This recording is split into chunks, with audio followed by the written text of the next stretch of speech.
back and we're here for Love and Hip Hop Hollywood episode 15 season 5. So let's just get on into this damn review, because this episode was probably the first bad episode that I've seen all season, because the season been on fire. Like, clearly the entire season, everything about it has been on fire, but this one episode has been nothing but filler. So I ain't talking about everything, nor am I talking about everybody. So don't even come in the comments asking me, well, how come you didn't talk about them? How come? Because I didn't give a damn about them. I didn't even feel intrigued enough to talk about them. So that's why I ain't talking about them. So here we go. We're going to start it off with Hey Kool-Aid. She's obviously in the gym, you know, punching the damn punching bag. And then all of a sudden, Keisha Cole's ex-husband Booby shows up, who was also a cast member last season. And apparently, you know, that's who she trains with. And you know what? These whole Keisha Cole jokes that you know, Hey Kool-Aid is using against K Michelle is pretty old to me, because if anything, Keisha Cole is a married wannabe, you know what I'm saying? So how can anybody want to be a wannabe to another wannabe? You know what I'm saying? Like, everybody want to say Keisha Cole, K Michelle wants to be like Keisha Cole, but K Michelle's music is nothing like Keisha Cole's. If you really listen to her music before, I mean, sure, she's had a bunch of you know, deadbeat men records, but she's actually more of an artist than Keisha Cole is. I mean, this girl can tap into hip-hop, she can tap into R&B, she can tap into country, she can tap into Motown, she can tap into whatever she wants. All you gotta do is listen to Anybody Wanna Buy a Heart, and that shows her clearly as an artist. So all these Keisha Cole jokes is whack. I mean, the only thing that's similar is their image. But their music is nothing alike. They don't even have the same creative mind, like the same. And I listen to both women, so I feel like it's really ridiculous when people say she want to be Keisha Cole. Keisha Cole wanted to be married. Both of them want to be married, if you ask me, so whatever. But, you know, Hey Kool-Aid starts talking to Booby about the K Michelle drink throwing thing, and she keeps talking about how she's in movies and all of this stuff. Girl, you get one role in a straight-to-DVD movie and you think you own. Girl, you ain't in no major motion film. Like, what the fuck are you talking about? Like, you keep on bringing up these movies, just like you were doing in the whole argument with K Michelle. Oh, I'm in movies, baby! Girl, we ain't seen them.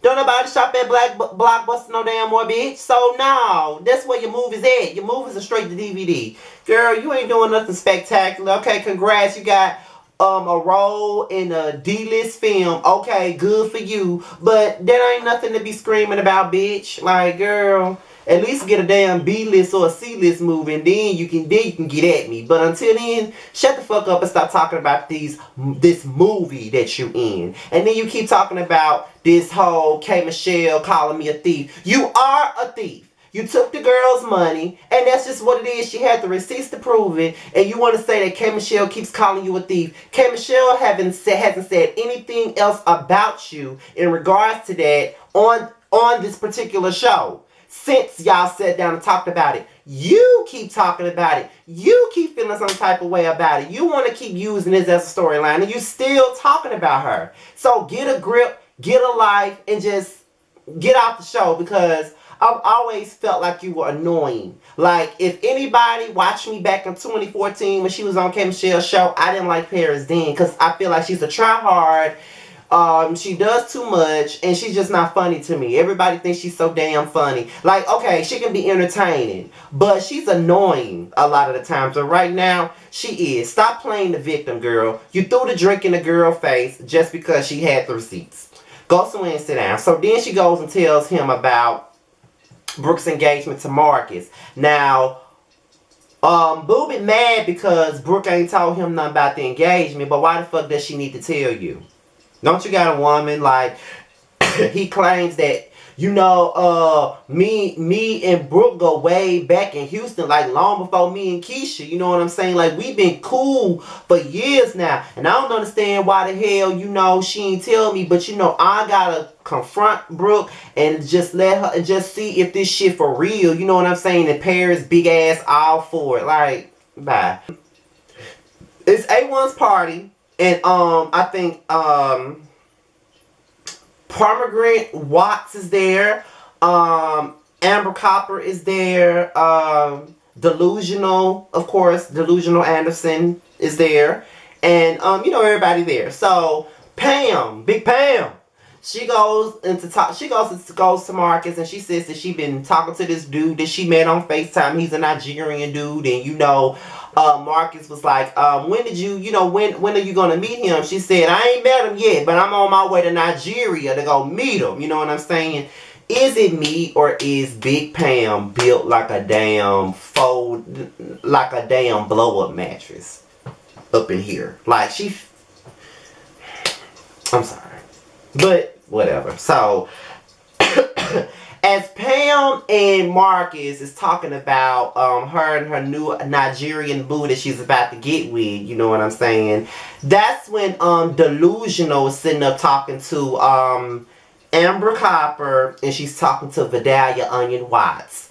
And she was basically saying how Sweet Onion Watts has basically been her girl, you know what I'm saying? Like, for all this time that she's been in Hollywood, Cotton Candy Great Watts has been a better friend to her than Brooke, because Brooke has been acting real shady towards her. So that's when Amber Copper was like, Brooke Valentine? And then Lyrical was like, well, yeah, her. So that's when she's like, well, me and Marcus have been texting, and, I've been, getting to know him. I've known him for years, you know what I'm saying? Basically trying to imply that she got something going on with him. And, of course, Delusional is all for the shit. Because she's having her issues with Brooke right now. So that's when Amber Diamond, however, runs into Marcus. And she was like, well, hey, how you doing? They had that little small talk. And then that's when she lets it slip that she said, I saw your girl at Rockstar's event. So by her saying that she saw Brooke at Rockstar's event, that pretty much got Marcus go, okay? Like, he got so pissed off because he just told her ass to stay the fuck away from Rockstar because he's messy. But you don't want her to be around Rockstar because he messy. But your chick is messy too, just as messy as he is. So, hell, they might be a better match than you and fucking Brooke if you ask me, because both of them motherfuckers is messy. So you can't just tell her to stay away from him just because he messy. Just say, I want you to stay away from the nigga because I don't fuck with him. It ain't only to be nothing about him being messy, because Brooke is quite messy herself. So later on, Marcus goes home and he goes to go see, he goes and he sees Brooke sitting outside writing a couple of songs for her new record. And Marcus said, I saw Amber Diamond at A1's party, and she comes and tells me that she saw you at Rockstar's event after I told you not to be fucking with this nigga, knowing that he messy as hell. So, all of a sudden, Brooke flips it around. She said, okay, so yeah, I did go to the studio with Rockstar, and he did ask me to host his event. Yes, he did. So then she flips it around and says, so I've been on Instagram, and I see Amber Diamond, and she is butt-ass naked on every damn picture that she posts, and I'm looking through the life, and I see my fiance like the picture. I don't know why that tickled me when she said that, but that shit was funny as fuck. So she tried to flip this shit around because she don't want to be called out for going to go see this man, knowing that her man don't fuck with him, knowing that her man got an issue with him, and she's still going to go and work with him and still going to fuck with him, even though he told her not to. You know what I'm saying? So that was funny to me how she tried to flip that around, try to, put her thing down, flip it and reverse it and make it about Amber Diamond. You know what I'm saying? And so at this point, Marcus don't trust her ass because he told her not to go and fuck with Rockstar. He told her that. But she didn't listen to him. So she went and fucked with him anyway. And he was like, she was like, so there's nothing going on between me and Rockstar. He was like, okay, just like nothing was going on between you and Booby. Woo! I couldn't even take it. Like, I'm Team Marcus on this whole situation, baby. I'm Team Marcus. Okay, Brooke, I understand you. He liked the picture, okay?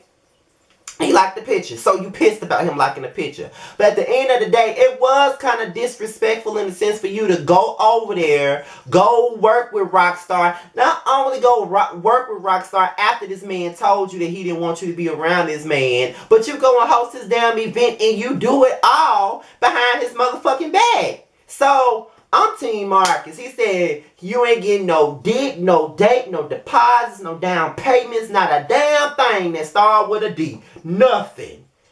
Brooke was pissed about that motherfucking shit, baby. She was pissed the fuck off, and I was all here for it because you was wrong. You know damn well you had no business going to meet up with Rockstar for E motherfucking thing, okay? So Brooke meets up with Bridget.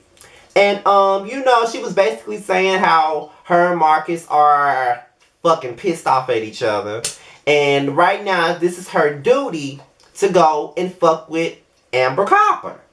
So, you know, she told Bridget how, you know, Marcus was liking the girls' pictures or whatever and how she didn't appreciate it. And so, you know, she wanted to pay him back. This bitch so petty. So she decided that she was going to play a little game with Amber. And she got an app on her phone that you can text somebody's phone from somebody else's number. So she's sitting up there at the table with Bridget pretending like she Marcus. I was so tripped out because this bitch is petty and she messy as fuck. And as much as I want to hate her, I be so intrigued by how messy and petty she is. And how unbothered she is about a lot of the shit that she do. Like she's unapologetically messy. And we're supposed to not like her ass. But sometimes the petty in me. The petty in me.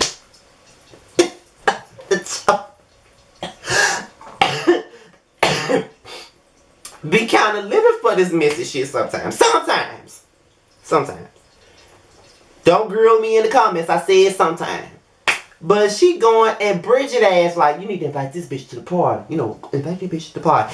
Being her messy ass partner in crime. You know what I'm saying? We all got people like that in our life. And so she invites her to the party as Marcus. I'm like, this ain't gonna be nothing but a goddamn shit show, okay? So Pam and Lyrica G, they're out together and they're out trying to look for stuff involving Lyrica and Auntie A1's Valneural. And next thing you know, Patrice pops up. Now, is it me or did Patrice look a little bit lighter when we first seen her? Now she looked dark as a motherfucker. Like, what the fuck going on here? But she pops up and Lyrica G said, well, I don't want her nor Lloyd at the wedding because they don't seem to care for Lyrica, so I don't want them there. And I feel like you should have talked to me before she came. And her and Patrice get into it. They call each other bitches. They talk about each other mama. It's just another Heavenly and Mariah situation all over again. And they just go at it. So Patrice goes into saying that Lyrica is a hoe. She been fucking around on A1 and ain't nothing new because A1 told her that she was fucking around. She had the receipts. She proved it. And you know, Pam was like, okay, so we gotta nip this shit in the bud right now. We gotta get this shit together right now. We got to nip this in the motherfucking bud right now, basically. I'm like, but you know, at this point, I don't like Delusional and I don't like Auntie A1. I don't like neither one of them. You know what I'm saying? So, anything a person says about them, anything that can humble their motherfucking ass, I be down for the shit. But at this point, this whole storyline about Lyrica, well, about Delusional being a whore and all of this stuff is getting old. I'm tired of them talking about her pussy and who been in it and who been nothing in it and who might be the baby. I'm tired of hearing about this shit, honestly. Like, they didn't let this shit go on and on and on. Delusional brings up this so-called rumor every 10 seconds. I'm tired of hearing about it. Can we move on to something else? Seriously. Y'all done drug this the whole season. Can we move on? Thank you. Now it's time for Brooke's performance. Brooke performing. She sing her ass off. You know, I never knew that she could sing like that until recently because, you know, all we really know from Brooke is Girl Fight. And that's not a song that requires a lot of vocal slayage. But she actually know how to sing, you know. Next thing you know, Booby pops up at the performance to confront her about Marcus. And here he go, dogging Marcus out and all of this stuff. And it's just, I'm sorry, y'all, but to hear Booby go in on a whole nother man for being a dog-ass nigga when he was a dog-ass nigga, which is why him and Keisha ain't even together no more because he was a dog ass nigga. Booby, go sit your slow talking ass down somewhere. You nice to look at, but that's it. You sound stupid. How the fuck you gonna cover somebody else for being a dog? And you a dog. You known for being a dog. Like, you cheated on your wife with a fucking stripper. And more women than that. So, Gus went talking about you want to pull up on Marcus and all of this shit. You know, and Paris big ass all for it. I can't stand that damn vase made ass bitch. But next thing you know, Sean Love and Amber Diamond pops up. Amber Diamond thinks that she's invited through Marcus. But it's Brooke that invites her ass. So she heated. It's all heated. They're arguing, they're going back and forth. Somehow, some way, Bridget gets drugged into the shit. Next thing you know, while Bridget is trying to defend herself, Sean Love snatches her own daughter's wig off and she hurls it at Bridget. I have never seen nothing like this in my life. Like, this was some funny shit. I have never seen in all my years of watching reality TV see somebody snatch somebody else's wig off so it can be a weapon for them. That was funny as fuck. But one thing about it, Brooke wasn't scared, Bridget wasn't scared, Sean wasn't scared, Amber wasn't scared. So this was going to be a good ass brawl if they let them fight. For real, for real. But, all in all, this episode was filler. Could have done without it. But this is what we got. All my social media is at the bottom. Be sure to like, rate, comment, and subscribe. And also, you guys, I would like for you guys to subscribe to my bro. His name is Justin. He has a YouTube channel called JC. It's geared toward the men and for, you know, like things about health, you know, like your skin and things like that. I want y'all to subscribe from him. I've known him for years. He's from my hometown. And we also work together. And I've been giving him a lot of advice about this YouTube thing and all of this stuff. And I'm glad that he decided to come to me for advice and all of this stuff. And I just want to see him do what I'm doing. You know what I'm saying? Like, I ain't doing a lot, but I want him to get up to thousands of subscribers like me. You know what I'm saying? Because I think he has the personality to do that, so. So subscribe to JC. And when you do watch one of his videos, make sure you let them know that Scotty sent you over there. With that being said, you guys, be on the lookout for my reviews on Married to Madison and T.I. and Tiny, Friends and Family Hustle. And I'm out of here, you guys. Till next time, I'll holler at you guys later. Peace.